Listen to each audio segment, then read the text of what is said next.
Cipher case में बड़ी पेशरफ्त हुई है। चेयरमैन तहरीक इंसाफ इमरान खान और साबिक वज़ीर ख़ारजा शाह महमूद कुरैशी के खिलाफ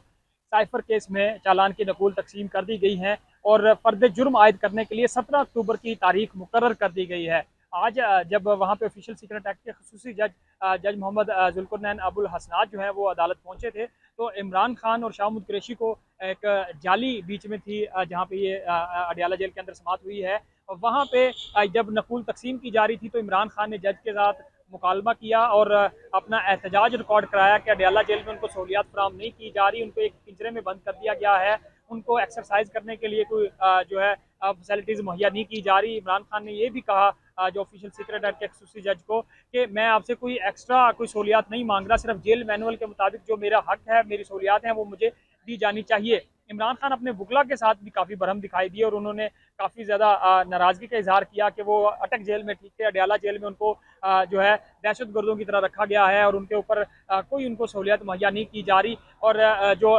सलमान सफदर थे इमरान खान के वकील, उन्होंने भी कहा कि इमरान खान का इस वक्त ब्लड प्रेशर हाई है और वो काफ़ी ज़्यादा तल्ख दिखाई दिए। और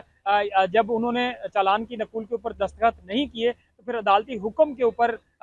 ये जो है हुक्मनामा जारी किया गया कि 17 अक्टूबर को दोनों रहनुमाओं तहरीक इंसाफ का चेयरमैन इमरान खान और शाह महमूद कुरैशी पर फर्द जुर्म आयद की जाएगी और रोजाना की बुनियाद पर फिर ट्रायल चलने का इम्कान है। तोशा खाना के बाद साइफर केस बड़ा इमरान खान का इम्तिहान होगा और देखा जा रहा है कि इसमें किस वक्त तक सजा सुनाई जा सकती है। दूसरी तरफ आज इस्लामाबाद हाई कोर्ट में इमरान खान और शाह महमूद की दरख्वास्त जमानतों पर भी अदालत लगेगी। इससे पहले FIA को नोटिस जारी किए जा चुके हैं, समातें हो चुकी हैं। आज दलाइल होंगे और क्या दलाइल मुकम्मल होने के बाद फैसला महफूज कर लिया जाता है या कोई शॉर्ट ऑर्डर अदालत की तरफ से दिया जाता है, ये अभी देखना बाकी है। लेकिन इस्लामाबाद हाई कोर्ट जब भी कोई फैसला महफूज करती है तो फिर वो फिलफोर नहीं सुनाया जाता, बल्कि उसमें थोड़ा वक्त लगता है। देखना ये होगा कि इस्लामाबाद हाई कोर्ट इस केस में क्या इमरान खान को जमानत दे सकती है, या अगर देती है तो फिर इमरान खान के बाकी केसेस में उनको कौन से केसेस में सामना करना पड़ेगा, और साइफर केस में अगर ट्रायल मुकम्मल हो जाता है तो इमरान खान को कितनी सजा सुनाई जाएगी और मजीद उनको कितनी मुश्किलात का सामना करना पड़ेगा। ये सब कुछ अभी आने वाले दिनों में पता चलेगा।